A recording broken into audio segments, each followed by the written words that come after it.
Greetings to everyone and greetings to our great leader Mazen Namdekan. It's a privilege to to be here and for the first time to have meeting with you directly on this Zoom. The last time I saw you was when I came to your house before the attack in 2017. Um, Tonight I want to ask few questions that has been a burden in the heart of our people. My name is Goswi Lele Barikwaloba. I am from village called Luawe in Kanan, local government area of Ogoni in You. Biafra land. My question is, number one thing that bothers the Ogoni people is they talk about domination. And they said that if Biafra comes, will it not be that the Igbos will be in charge of everything and the Ogoni people will be put down or possibly be made to be slaves in their land? Some of them cite reference to before the war, they said, I wasn't there myself. They said that Igbos were in charge of everything in Bori, in Ka, to the point that the Ogonis have to pay taxes to them. Women coming from farms have to pay tax. And the markets were decided which day to open and which day to close by the Igbos. That these are the things that they faced at the time, even before the Civil War. So these fears still remain the heart of some of our people, and they are afraid that if Biafra comes this time, are we not going to face such um, scenario again? Number two of my question is the issue of Oyibo and Obigbo. Oyibo and Obigbo, our people believe that Oyibo belong to Ogoni people. That is the belief. And each time this thing is dragged, it is as if we said it that the Igbos have come to take over and all that. So the Oyibo issue is one of the reasons why our people, the Ogoni people, some of them still believe that they are not part of Biafra or don't want to come out fully to support the struggle. Number three, the Ogoni struggle. The Ogoni 9 that died in 1995, they were hanged for trying to ask for their right. And this also is one key factor in Ogoni land. They felt that they have something they are also trying to get.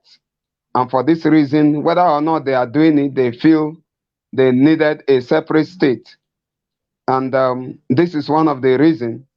And they have also, accused our leader that each time he talks about Saro-Wiwa or the Ogoni 9, that he berates them and, like put them in a position as if they deserved to have died. And these are some of the issues raised by some of our elders.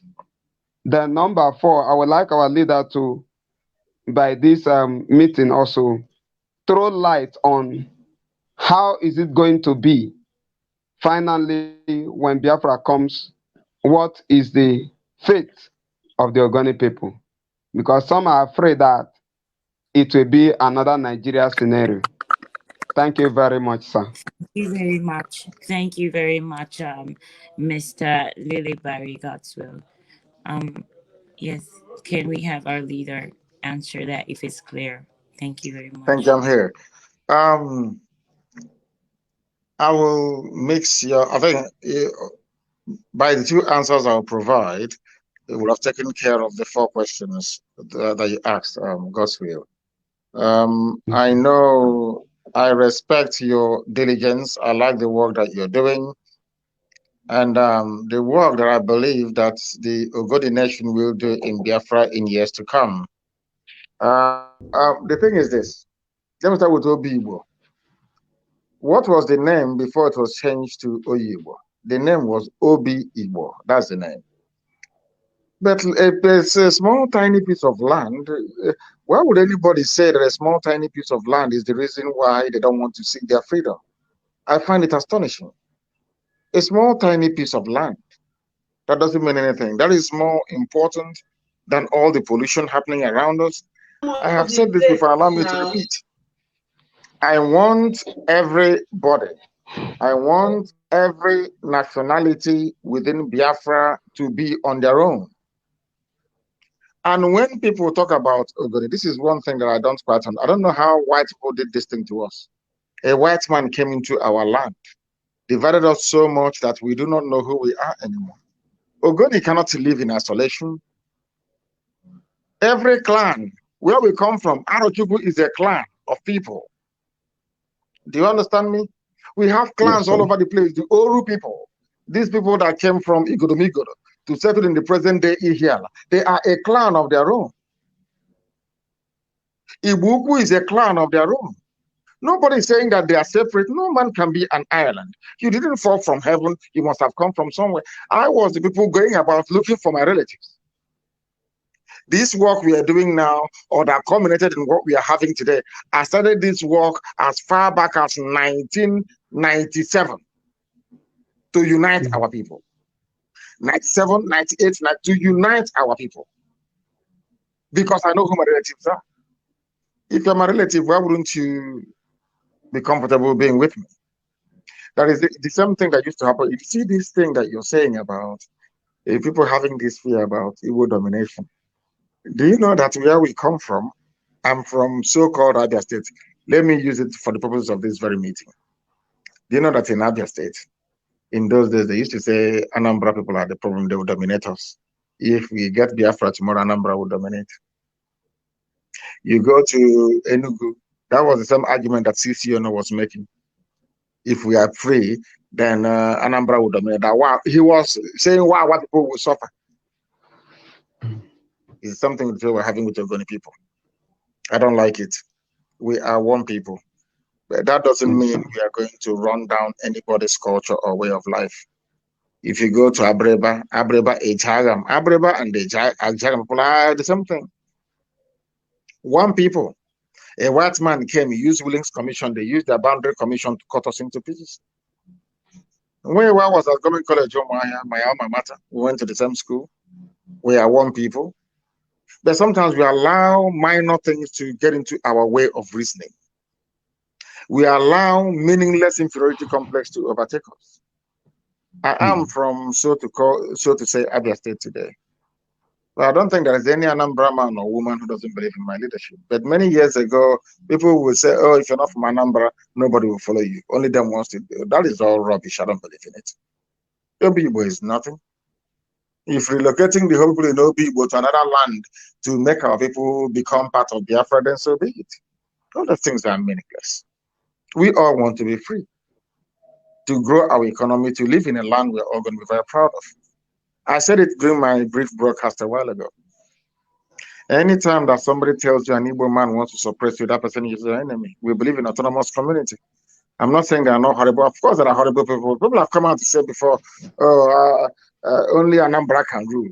Is this stopping us from doing what we are doing? People are bound to have their own opinion. And the fate of Ogoni people within Biafra is very simple.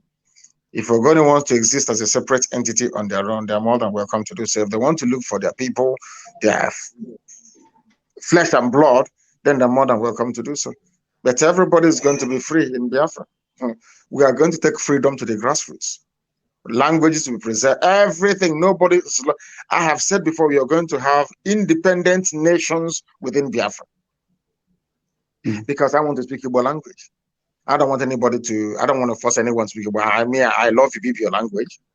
I don't want anybody to. I don't want Ibibio language to go into extinction. I don't want Ogoni language to go into extinction. I want all these languages to be respected. I want their culture to be respected. We are going to build something unique that will astonish the white man. The white man came to try to make us, mold an identity for us. And that is very, very wrong. I do not disparage the Ogoni, and I actually went to see Mite. I think that's one of them, the one that survived. I went to his office to see him in the year 1998. His office used to be around Niger Street. Me, myself, I went there to see him face to face personally, to preach to him what I'm preaching to you today. Mite, his name is Mite, the lawyer. He knows me. I went to see him, and we're communicating for very many years until we lost communication. The only guarantee you need in Biafra is the Constitution of Biafra. And in that very Constitution, the right of every individual and clan, should they wish to go the separate ways, is enshrined. In our new Constitution of Biafra, anybody who wants to leave Biafra and be on their own is more than welcome to do so. Every nationality within Biafra will have their own national anthem and their own flag. Their own identity will be respected. Our police are not going to carry any guns. The army cannot invade anywhere on somebody's authority. So we're not going to run a totalitarian state. So nobody has anything to be afraid of. I respect Ken Saro-Wiwa. I respect what he fought for in the end. All I tried to point out and to fault was the beginning. If we were together as one family, do you think we have killed him? Of course not. That is why division is not good, especially within a family. The reason why I don't want Nigeria to stand is because we are not one people. You must understand this. We are not the same people. I want everybody to be on their own. And as for what I want to, when I talk about cancer, I want to teach, I want to lecture our people that the only person who can defend you is your brother.